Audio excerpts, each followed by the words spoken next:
said it, and you know, it's not my purview to make the policy. I want you guys to think about it, make the recommendations, the council make the policy, and I mean, if it's a legal policy, then we're good. But as we looked at the Rushford elevator, farmers co-op elevator, you know, the question was whether or not they'd lose their forgiveness in a merger situation. And you know, frankly, I thought it depended a lot on the mechanics of the merger. And I think we talked about that. I was here a month ago now. Yeah. And had some more discussions with an attorney for the elevator. And you know, to me, based on those discussions, I thought that the way they had it structured, it would trigger that non-forgiveness. And this is not the first time. I mean, it's not the Farmers Co-op elevator is not the only one that's asked this question. I mean, it was less than a year ago that we were talking about these same policies with Dulles Auto. So, you know, I mean, essentially the question came up, if they're not able to restructure their potential merger with another elevator such that it wouldn't trigger this non-forgiveness, is there something else that they can do? I said, oh, not really without a policy change. I mean, that is, and it's a substantive policy change, so I informed them also that it would have to be not only approved by, well, it would go through the EDA on their recommendation to the council, but it'd have to be approved by the council. It'd also have to be approved by deed. You know, I mean, it would be a substantive policy change in order to do that. But if you look at the policy for the non-forgiveness, you know, maybe why do we have it and what could we do differently? And we've got this blanket, you have to stay in business for 10 years, otherwise you don't get your forgiveness. What could we do to protect Rushford and protect the cities and the state's money and still achieve, you know, our goals?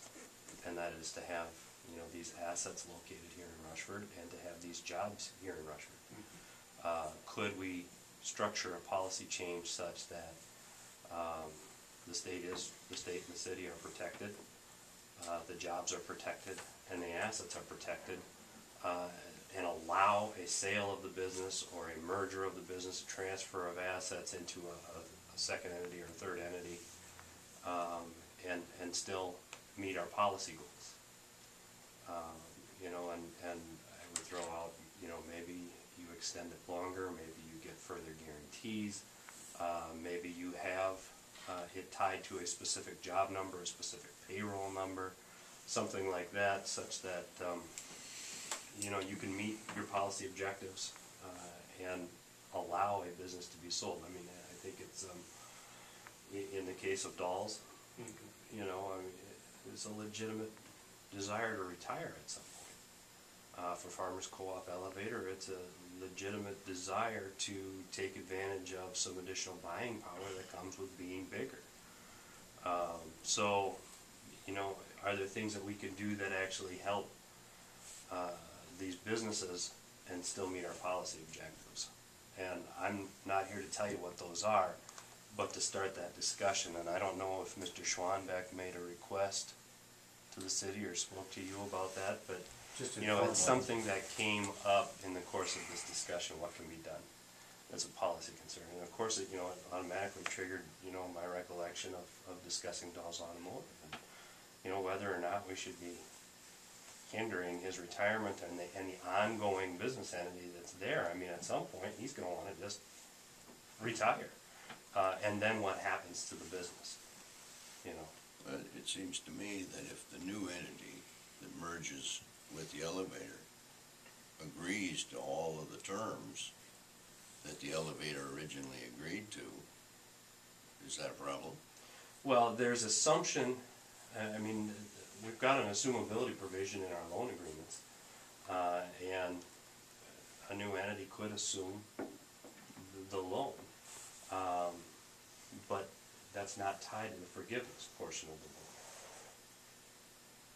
loan. I mean, you can assume it, but if you do assume it, you may have lost your forgiveness because you know, the original entity sold, transferred, or otherwise conveyed their assets, or even their shares. Didn't we discuss this sometime like last year also, that as long as the business was sold to the same type of business, that it transferred to the same, stayed the same type, that assumability could be brought forward? Yeah, I think we may have had the conversation with regard to assumability, but I think the big thing here is, and we know that it's assumable, and we think that if we look at the financials and approve the new buyer, that we would approve their assumption of this loan. So Farmers Co-op Elevator will cease to exist. Under my understanding of the way this was originally structured, or their thoughts on how they would structure it, yeah, they would merge into or become a different entity. It would no longer be Farmers Co-op Elevator. They would cease to exist. And you know, we talked about different scenarios with this attorney for the elevator, and you know, the other scenario was, well, if they created a third entity and both sold their assets, but again, you're still not Farmers Co-op Elevator. It's the same thing. Yeah. I mean, it doesn't matter what you call it. If it's not A, it's B or C. You know, so it was the same thing in my mind, and would have triggered the non-forgiveness. And this is a merger, not a purchase. Well, that's not the way it's done. I mean, that's I what I was said. wondering The about mechanics of the transaction, and they had it as a purchase. I mean, to me. Yeah, it's my understanding of what they were doing was buying the other elevator. Mm-hmm.